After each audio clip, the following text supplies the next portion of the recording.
Serios problemas económicos que siguen creciendo a la vez que se fortalecen alianzas con sectores como lo son Irán y Rusia. Esa es la nueva movida geopolítica y problemas económicos del gobierno chavista de Nicolás Maduro, que se da en un contexto de debilidad de Estados Unidos en Sudamérica, donde varios países de la región de a poco se van alejando de su esfera de influencia, donde vemos a una Argentina cada vez más cerca de China, vemos a Brasil tratando de acercarse al sector ruso y chino, y a Venezuela fortaleciendo los vínculos con Irán y con Rusia. Todo eso en un contexto además en el cual vemos que esto da el paso a un posible periodo nuevo de guerra fría y de enfrentamientos en la región que no va a tener consecuencias muy positivas para ninguno de los países involucrados. Todo eso lo vemos a continuación.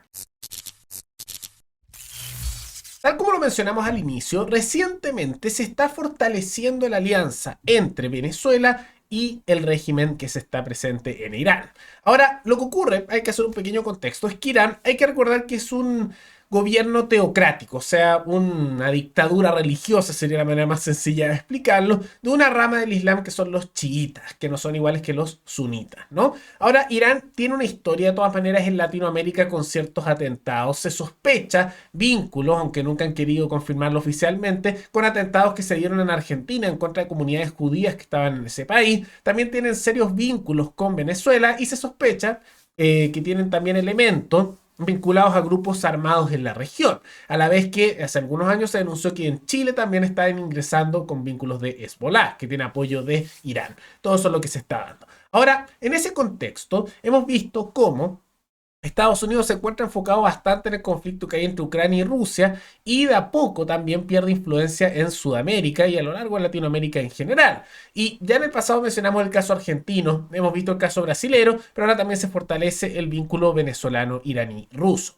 Porque el presidente de Irán llegó hace algunos días a Venezuela, pasó una gira por Latinoamérica con todos los regímenes que consideran que son aliados. ¿Cuáles son esos? Nicaragua, que también está en ese eje, como también Cuba, que siempre desde que Castro se tomó el poder en su momento y luego ha continuado el poder del Partido Comunista Cubano y están presentes ahí, siempre han estado alejados de la influencia estadounidense y se mantienen cercanos en influencia rusa, soviética en su momento posterior rusa y ahora con mayor presencia china. Ahora hay que tomar en cuenta que esta cooperación va en distintas áreas. La cooperación iraní-venezolana no es solo una visita de cortesía, ¿no? Va de la mano por un lado de apoyos económicos donde se van a hacer numerosos subsidios de Irán a Venezuela a la vez que se hacen tratados económicos, pero también va de parte de cooperación militar. Ahora, ¿por qué esto se da y por qué es importante? Porque ese fortalecimiento militar, además de que asegura al régimen chavista de mantenerse en el poder con apoyos militares desde afuera, también empieza a generar que se pueda hacer un punto de influencia y de presión en contra de Estados Unidos por aquellos que son sus enemigos. Irán desde hace décadas tiene problemas con Estados Unidos y tener mayor presencia al interior de Venezuela permite hacer que Estados Unidos se sienta más amenazado pero con algo más cerca de su región y por lo tanto descomprimir presiones que sienten ellos a nivel local. Va un poco en esa dirección a la vez que se fortalecen en alianzas con un enemigo común.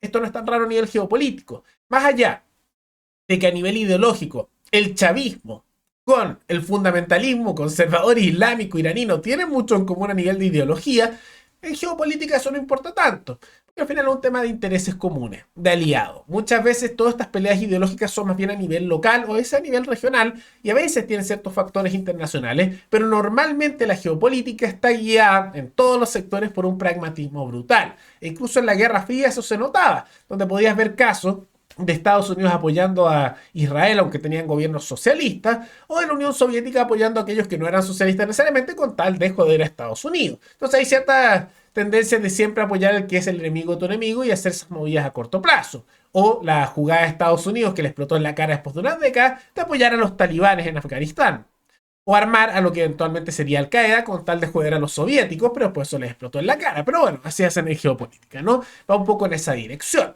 Y Venezuela no solo lo hace por un tema geopolítico, por un tema estratégico de fortalecer su régimen, sino también por los serios problemas económicos que ellos están sufriendo.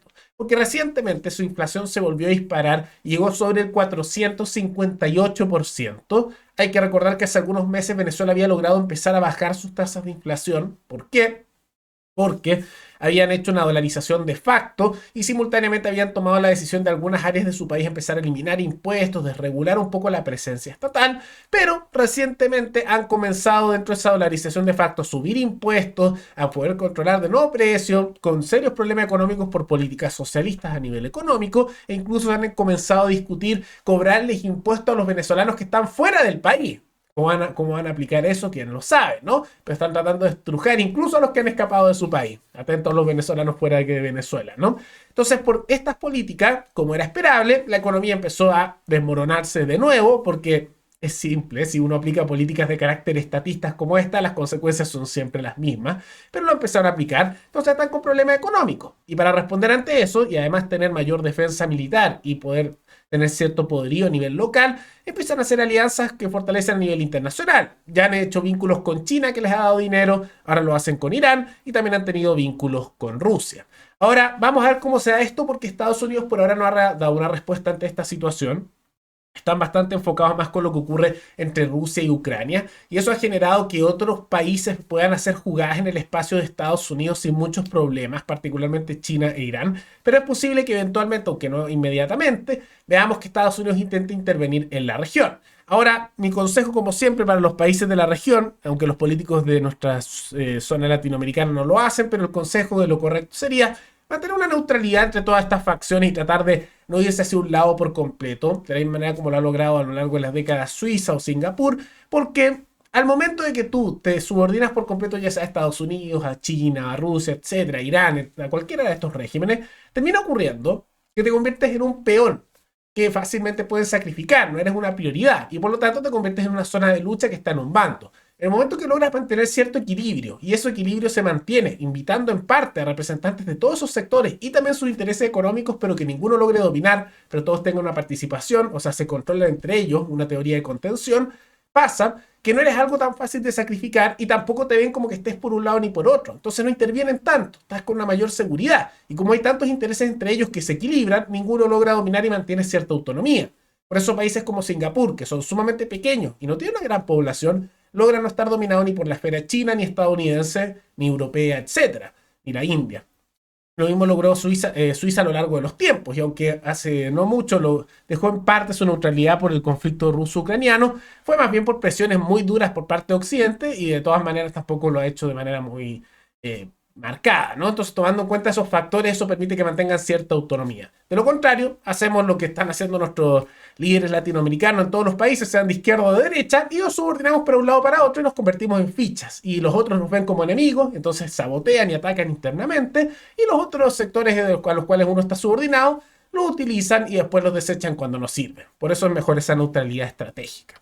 Pero más allá de toda esa situación, ¿qué les parece estas jugadas, estas movidas del régimen venezolano y la intervención cada vez más fuerte de Irán en la región, a la vez que se debilita, podríamos decir, esta presencia estratégica de Estados Unidos, tomando en cuenta que va de la mano de un mal manejo a nivel internacional? Todo eso coméntenlo abajo. Esto es bueno, esto es malo. ¿Cuál es el camino que deberían seguir nuestros países? Todo eso coméntenlo abajo. Y recuerden que pueden recomendar temáticas de Latinoamérica como de otras partes del mundo para otro video. Nos veremos en el siguiente programa. Hasta luego.